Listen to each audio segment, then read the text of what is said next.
ఆదోని పారిశ్రామికంగా వెంటనే ఆదోని పారిశ్రామికంగా వెంటనే ఆదోని పారిశ్రామికంగా వెంటనే ఆదోని పారిశ్రామిక అభివృద్ధి.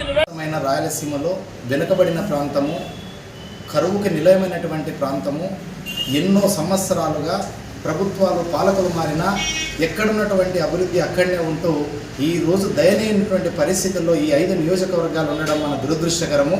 అందుకోసమనే ఆదోని జిల్లాగా ప్రకటించాలనే సాధన కమిటీ ఏదైతే ఉందో ఉద్యమం జరుగుతున్నటువంటి తరుణంలో ఆదోని నియోజకవర్గం జిల్లా కావడానికి ఎటువంటి మౌలిక భౌగోళిక పరిస్థితులు అనుకూలించని పరిస్థితుల్లోన ఈరోజు ఎమ్మెగనూరు సెకండ్ ఆప్షన్గా ఎమ్మెగనూరు విశాలమైనటువంటి రోడ్డు వ్యవస్థ కానీ, వందల ఎకరాల వేల ఎకరాల ప్రభుత్వ భూమి కానీ, అదేవిధంగా సాగు తాగునీరుకి మన గాజులదిన్నె ప్రాజెక్టు కానీ, అదేవిధంగా ఆర్డిఎస్ రైట్ కెనాలు అది క్లియర్ అయితే లక్షల ఎకరాలకు సాగునీరు కానీ, అన్నిటికీ కేంద్ర బిందువు అయినటువంటి ఎమ్మెగనూరుని జిల్లా చేయాలని చెప్పేసి ఎమ్మెగనూరు ప్రజల కోరిక మేరకు ఈరోజు ఒక జేఏసీని ఏర్పాటు చేసి ఈరోజు ప్రకటించడం జరిగింది.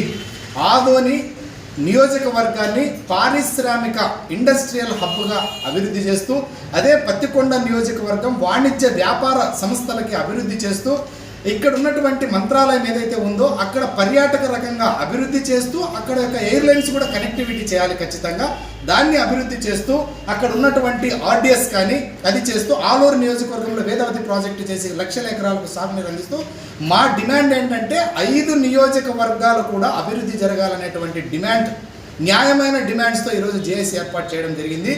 ఆదోని జిల్లా చేయడానికి మనకి ఎటువంటి అభ్యంతరం లేదు, కానీ ప్రభుత్వమే వెనకడుగేస్తూ ఉంది. మౌలిక సదుపాయాలు లేవు, నీటి సమస్య చాలా విపరీతంగా ఉంది, వారానికి ఒకసారి నీళ్లు వస్తూ ఉన్నాయి అక్కడ ప్రజెంట్ సిచ్యువేషన్. అదేవిధంగా భూములు లేవు, ప్రభుత్వ భూములు ఎక్కడ కూడా ఆదోనిలో కనపడడం లేదు, డ్రైనేజీ వ్యవస్థ సక్రమంగా లేదు. రేపు ఒకవేళ జిల్లా ప్రకటిస్తే అక్కడ వందల లక్షల సంఖ్యలో జనాలు అక్కడికి వచ్చేసి వలస వచ్చేటువంటి ప్రమాదం కూడా ఉంది. కాబట్టి అప్పుడు పరిస్థితులు చేదాటిపోయినటువంటి ఎమ్మెగనూరు నియోజకవర్గంలో విశాలమైనటువంటి రోడ్లు అయితేనేమి, రవాణా వ్యవస్థ అయినా, విద్య, ఉపాధి, వ్యాపార, వాణిజ్య సంస్థలకు అనువైనటువంటి ప్రాంతం ఎమ్మెగనూరు. కాబట్టి ఎమ్మెగనూరుని జిల్లా చేస్తూ ఆదోని పారిశ్రామికంగా అభివృద్ధి చేయాలనేటువంటి డిమాండ్ ఈ ఎమ్మెగనూరు ప్రజల కోరిక మేరకు జేఏసీ ఏర్పాటు చేస్తూ మేము తెలియజేయడం జరిగింది. రాబోయే రోజుల్లో కార్యాచరణలో ప్రకటిస్తాం. వింత ఏంటంటే ఇక్కడ ప్రజాప్రతినిధులుగా పనిచేస్తున్నటువంటి వాళ్ళు ఎక్కడ ఎమ్మెగనూరు గురించి మాట్లాడలేని పరిస్థితుల్లో ఉన్నారంటే దీని మీద స్పష్టమైనటువంటి అవగాహన ప్రజల్లో ఉంది.